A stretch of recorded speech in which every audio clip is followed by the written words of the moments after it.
बंगाल चुनाव में सम्राट चौधरी को मोदी और शाह ने दी बड़ी जिम्मेदारी। मोदी और शाह ने कर लिया फाइनल, सम्राट चौधरी के सिर पर सजेगा ताज। सम्राट चौधरी की एंट्री से बदला गेम, बीजेपी ने खेला बड़ा दाव। सम्राट चौधरी का कद बढ़ा, बीजेपी ने दी राष्ट्रीय भूमिका। पश्चिम बंगाल का चुनावी रण एक बार फिर सियासी तापमान को चरम पर ले आया है। इस बार मुकाबला सिर्फ सत्ता का नहीं बल्कि राजनीतिक वर्चस्व और भविष्य की रणनीति का भी है। भारतीय जनता पार्टी ने इस चुनाव को जीतने के लिए अपनी पूरी ताकत झोंक दी और स्टार प्रचारकों की जो सूची जारी की गई है उसने कई बड़े राजनीतिक संकेत दे दिए हैं। खासकर बिहार की राजनीति के संदर्भ में 23 और 29 अप्रैल को होने वाले 2 चरणों के मतदान के लिए भाजपा ने जिन चेहरों को मैदान में उतारा है उनमें एक नाम खास तौर पर चर्चा में है, सम्राट चौधरी। बिहार के उप मुख्यमंत्री सम्राट चौधरी को इस लिस्ट में प्रमुखता से शामिल किया जाना साफ संकेत देता है कि पार्टी का केंद्रीय नेतृत्व अब उन्हें एक बड़े और भरोसेमंद चेहरे के रूप में देख रहा है। बिहार की राजनीति में पहले से ही सक्रिय और प्रभावशाली भूमिका निभा रहे सम्राट चौधरी अब राज्य की सीमाओं से बाहर निकलकर राष्ट्रीय स्तर पर अपनी पहचान मजबूत करते दिख रहे हैं। बंगाल जैसे महत्वपूर्ण राज्यों में उन्हें स्टार प्रचारक बनाना दर्शाता है कि पार्टी उन्हें भविष्य के बड़े नेता के तौर पर तैयार कर रही है। यही कारण है कि राजनीतिक गलियारों में चर्चा भी तेज हो गई है कि ये कदम उनके मुख्यमंत्री पद के दाव को और मजबूत कर सकता है।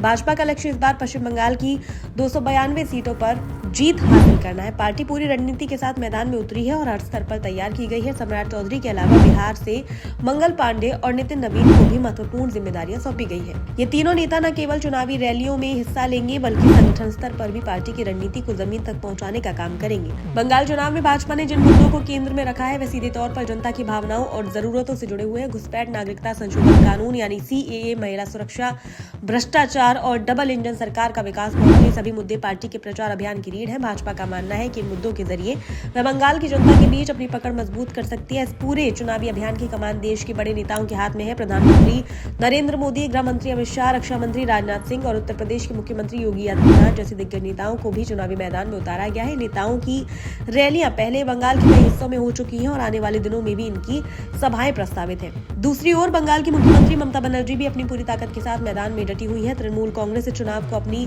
सत्ता बचाने के लिए लड़ाई के रूप में देख रही है, जबकि भाजपा इसे सत्ता परिवर्तन के अवसर के तौर पर। भाजपा ने इस बार संगठनात्मक स्तर पर भी जबरदस्त तैयार की है। पार्टी ने बंगाल के 70,000 से अधिक पोलिंग बूथों पर अपनी बूथ समितियों को सक्रिय कर दिया है। हर बूथ पर कार्यकर्ताओं को विशेष जिम्मेदारियां दी गई है ताकि मतदान के दिन अधिक से अधिक वोटरों को बूथ तक ले जा सके। इसके साथ ही पार्टी घर घर संपर्क अभियान पर भी जोर दे रही है। बिहार के नेताओं को भी इसी रणनीति के तहत बंगाल भेजा गया है ताकि वे स्थानीय कार्यकर्ताओं के साथ मिलकर जनता तक पार्टी की योजनाओं और उपलब्धियों को पहुंचा सके। सम्राट चौधरी की रैलियों और जनसभाओं से पार्टी को खास उम्मीदें हैं क्योंकि उनकी छवि एक आक्रामक और प्रभावी वक्ता ही रही है।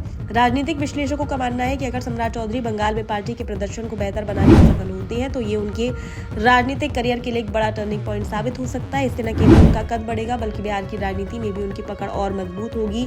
23 और 29 अप्रैल को होने वाले मतदान के बाद 4 मई को चुनाव परिणाम घोषित किए जाएंगे। ये नतीजे न केवल पश्चिम बंगाल की राजनीति की दिशा तय करेंगे बल्कि बिहार और राष्ट्रीय राजनीति पर भी इसका असर देखने को मिल सकता है।